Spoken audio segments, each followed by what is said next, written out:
Shit, I done had to restart the live, man. My bad. Like, I was talking. But anyway, now I had to restart the live. But pretty much where I was at from what I was saying. Rhaenyra went down to the set. The set did not want to annoy her. She had Alan Valerian kill the Septon. And then after that, she went out and then she started to give this speech to the people. Now, Rhaenyra started talking about the whole ice and fire prophecy thing, and I don't think nobody in the crowd knew what Rhaenyra was talking about. No, they were looking at her like, what the fuck are you talking about? Like, what do you talk about the threat in the north? What do you mean? Like, it's so we, the watchers and the viewers, we knew what she was talking about as far as the prophecy, but the people didn't know what she was talking about. And I just think that although it was a powerful speech, that the speech fell short because no one knew what was going on. Even her own support, even her own counsel was looking at her like, what the fuck, girl, what are you talking about? Like, they looking at each other like, Rhaenyra looks like she's going a little fucking crazy. And then side note, did her eyes, did they just put that makeup on her eyes, or was that supposed to be from her crying so much that that's just what happened with her eyes, and her eyes got puffy? So then she started talking in this Valerian speech, and like I was saying, the crowd was just looking at her like, girl, what are you talking about? No one knew what Rhaenyra was talking about up there. So again, like I said, she's using this to reassure herself that she is worthy of the throne and to fulfill this prophecy. And when that girl said, I am the prince who's promised, the way I fucking laughed, like, this is what I mean by, like, get Rhaenyra off the throne. Like, it's causing way too much controversy with this woman, like, being up here on the throne. It's too much going on. Like, anyway. So after her little situation with the set, we go over here back to Tumbleton, and this is when the war starts. The Northmen pretty much go over there. They tumble stuff over the wall. Daemon takes his dragon and he busts the dragon here. He ended up torching these kids because the kids did not want to move. He busts his dragon head through the door and whatnot. Then after that, it was pretty much all out war. Ormond Hightower, he got stabbed in the butt by the North Bull. And then Off the Wild, they was looking for Off the whole time. They couldn't find Off. They found Off eventually. He was drunk. They slapped the shit out of him, told him to get back on your dragon, and you need to go pretty much torch things out because it's war going on. We need you to go. We need you to participate in the war and use your dragon.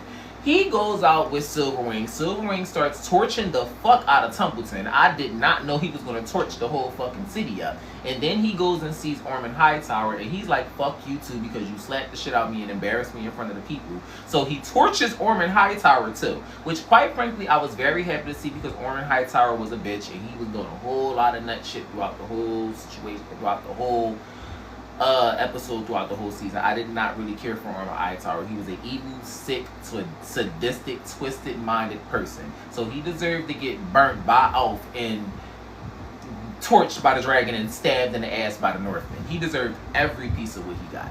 So after Silverwing burns, burning up the city, this, that, and third, we go over here to Daemon, who's dealing with his own battle, and then Daemon, I don't know who he was battling, but whoever that was Daemon was fighting, they fucked Daemon up. I ain't expect to see Daemon Targaryen get taken down like that. It was, quite frankly, a sight to see. But because Silverwing was torching the city of Tumbleton, we really couldn't see the ending of the battle because a bunch of like rubble and stuff fell on top of them, so they was able to get out of the they was pretty much able to stop the fight that they was having because of the rubble that fell on top of them. So after that, fast forward, we got Daemon walking through the city. Okay, Helaena. Oh God, I really think how they handled Helena's death was actually done well. I did not need to see Helaena actually jump off the roof. So to see her walk to the roof and then the scene change, and then we come back to seeing her tapestry of her being weaved into falling out of the window, and then we get a shot of her body, and then we get a shot of Rhaenyra looking at the tapestry, seeing what Helaena weaved into the tapestry, and then she looks into Rhaenyra on the throne, she weaved her into the tapestry as well. And you see Rhaenyra sitting on the Iron Throne, covered in blood, as if the throne has just stabbed her and just wrenched all of her blood out of her. And quite frankly, that was a very powerful message. Although, alright, I think it was handled well, but I just don't feel like Helena's reasoning for killing herself wasn't enough. Like, she made the worst I seen Rhaenyra do was make her eat. That was it. And if making you eat some food is the worst thing that we get, is that what it? And okay, and also locking her in the room, but she locked her in the room with Alicent. She wasn't torturing them. She just confined them, and so I just don't feel like it was enough for her to kill herself. But I get it. She was depressed, and she was really, really upset.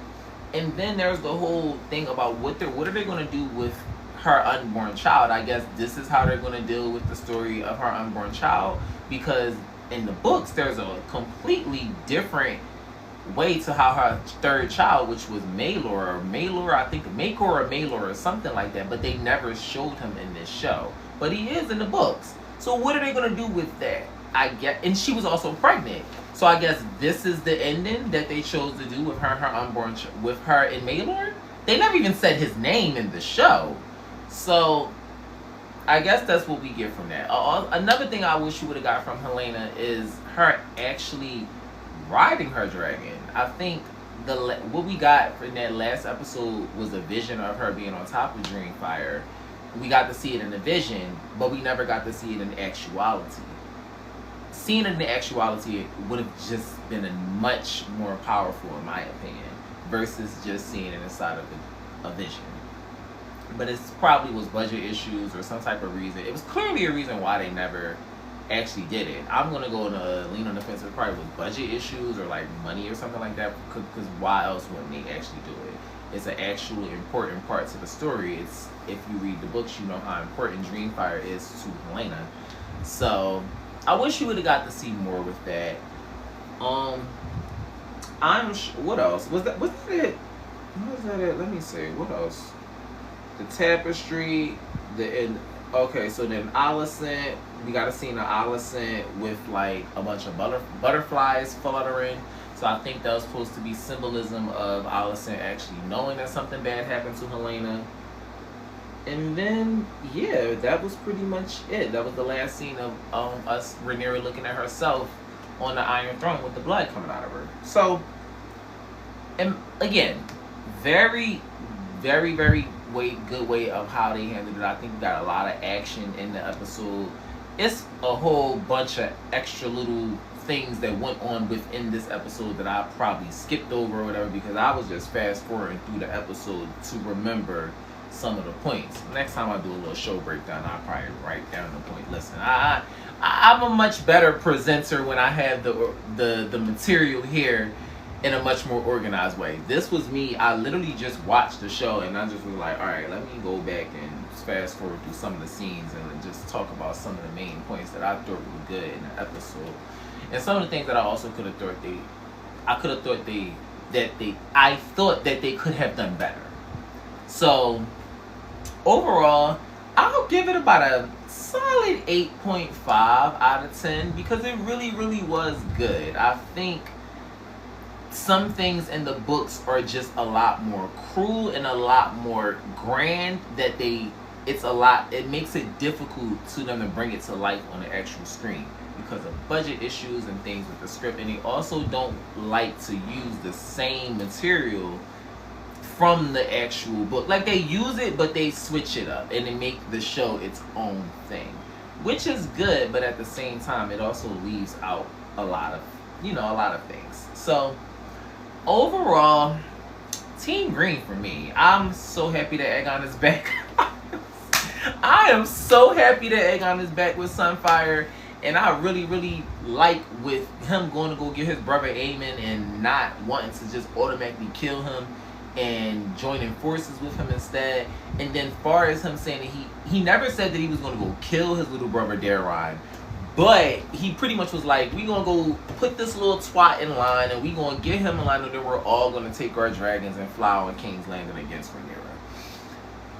I'm excited to see what they do with this next season. So it's a lot of different things that they could do, because the book leaves a lot of, well, if they go the book way, if they're leaning towards going what they have in the Book of Fire and Blood, then that would mean we have a lot of things to wrap up. We got to do the fall of the dragon pit. We also have to do Rhaenyra leaving King's Landing. We also have to do Daemon and Aemon actually fight over the God's Eye. We would also have to get into, I'm not going to say what the actual ending is, or how Rhaenyra, or how this whole thing's end, but we would also have to get into that as well. Or would they decide to change that? Because based off, it seemed like the show was doing their own thing versus from what the books are doing anyway.